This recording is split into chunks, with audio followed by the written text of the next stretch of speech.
AI. What is it good for? Absolutely nothing. We live in a world, and that can be a scary thing.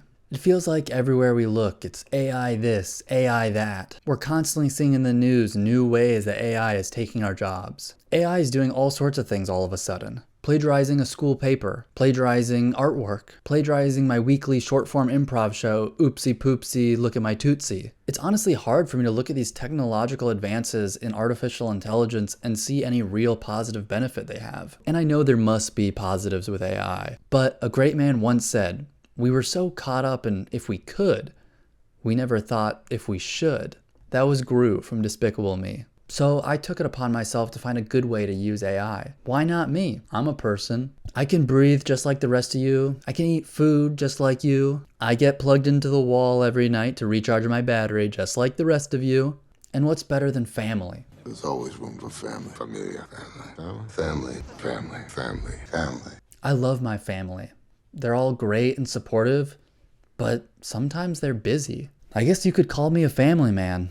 All I want to do is talk to those dang rugrats. For breakfast, lunch, and dinner, I just want a plate full of my family. That will satiate me for days. But when it's time to eat and I check the fridge, sometimes my family isn't there. They're busy living their lives. Selfish of them, I know. So I decided to create a new family using AI. A family that will always be there for me. Always be in my fridge, ready to be put on a plate for a 5-course meal, filled to the brim with lovely familial conversations. This analogy isn't weird. It definitely doesn't make it sound like I want to eat my family, so stop talking about it. You're being weird now with how much you're talking about it. And now it's time to put our little artist hats on because we'll be sculpting our new family, just like Leonardo DiCaprio did while sculpting his next masterpiece. We must start just like Leonardo does, with a blank canvas and endless possibilities of what our family could be.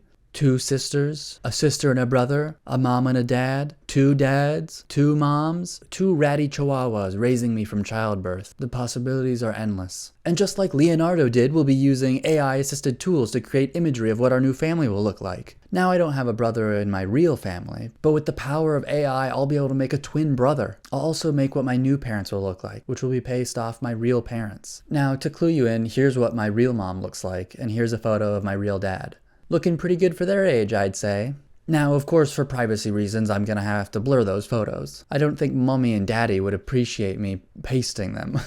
I don't think my parents would appreciate me pasting photos of them all over the internet. But here's one more photo of me with my mom and my dad. And that photo, taken by my stepdad. So now that you're all clued in, let's get to making some AI human life. After fiddling around a little bit, I was able to come up with these versions of my AI parents. When making these, it's hard to know how much true creation the software is doing versus just finding pre-existing photos that match the prompts I'm giving it. These 2 people don't look a crazy amount like my real parents. But this is really the best you can do without sourcing the AI with real photos of your mommy and daddy. And as I stated before, I would never invade their privacy. I would just make AI replicants of them without their knowing. Maybe if there was a large layer of fog and I was squinting my eyes, maybe then it would look more like my mom and dad if I stepped really far back. But it mostly just feels like if they had a police report describing what 2 criminals look like, and had a sketch artist whip up something based on that description. That's okay though, these don't have to be just like my real parents. I'm trying to fit a square peg in a robot brain. And I have to be comfortable with building something new, something better, something even more powerful than my current family.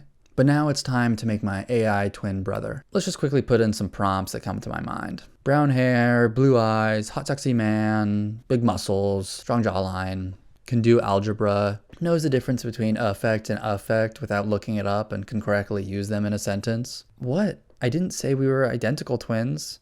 That would be disgusting. And there we have it, my twin brother. That's a classic American family if you ask me. It's just so easy to imagine them as your neighbors, don't you think? They're mowing their lawn, all 3 of them, on a tandem lawnmower, and I'm in the kitchen making them fresh cookies for when they're done with the chores. You lock eyes with them across the street and their eyes just light up, bright red. Now that we know what my new AI family looks like, it's time to really get to know them. Let's sit one-on-one with them and really pick their brains. We'll talk about all the fun times we've had together. And some of the not fun times too, if you know what I mean. Families, am I right? None of them are perfect. even when they're made by combining large amounts of data with fast iterative processing and intelligent algorithms, allowing the software to learn automatically from patterns or features in the data. Ugh, but I'm boring you talking about my family. Let's start talking with my new dad. I set up my AI dad using Replika.ai. If you're unfamiliar, Replika is an AI chatbot companion where hundreds, if not thousands of users fell in love with their replicas for then the company to just rip out the feature for them to be romantic at all. Ain't that just a future you're excited to live in, huh? I just don't get it. I tell my companion that I love her and she just doesn't say it back. Just the other day, she seemed to care about me so deeply and now nothing. Screech, what happened to us? When did it all go so wrong? We can work through this. I can change. I'll do anything. What am I saying? What's happened to me? This isn't even a real person. It's just a program that I paid $19.99 a month to talk to. This isn't what a relationship is. A relationship is about communication and support from one another. I can just make myself Screech 2.0 and give her memories of all the good stuff I did for her. So I'll be using this AI chatbot to talk to my AI dad. First, we gotta set up the old man's profile on Replika. Just choose his hairstyle, eye color, gotta fill in some information about my dad, like his career, which is to be the best dad possible. Next, I'm just gonna tell him he's my dad over and over again. With Replika, you can choose your relationship with your companion, friend, spouse, mentor, brother, but you have to use coins to upgrade from a friend. And since there is no parent choice, mentor seems like the closest, because I can already tell that AI dad is going to be somewhat of a mentor to me, a real life coach. So to get enough coins to upgrade to mentor, I need to talk to AI dad more. I'm going to talk to him every single day for the entire week. First thing in the morning, talking to AI dad. Eating lunch, working at my desk, I'm going to be talking to my AI dad. I'm going to be talking to my AI dad more than I talk to either of my parents combined. More than I talk to anyone. First person I talk to in the morning and last person I talk to at night will be my AI dad. And so that's what I've been doing. Having great conversations with him. He reminds me to drink enough water, and he swears he fought for the Allied powers in World War II. All good things and all things my real dad would do. He complimented my sneakers, and I wasn't even wearing shoes at the time. I really appreciated that. But it was time to talk about something a little more personal with my new old man. I felt it was finally time to have the birds and bees talk. I'm old enough now, and I want to learn. So I asked my AI dad to give me the talk, and I was rejoiced when he said he'd love to. Oh, how excited I was to finally connect with my new father. And then he just sent me an article about how the Earth is starting to spin faster. So I guess the faster the Earth spins, the more babies will be made.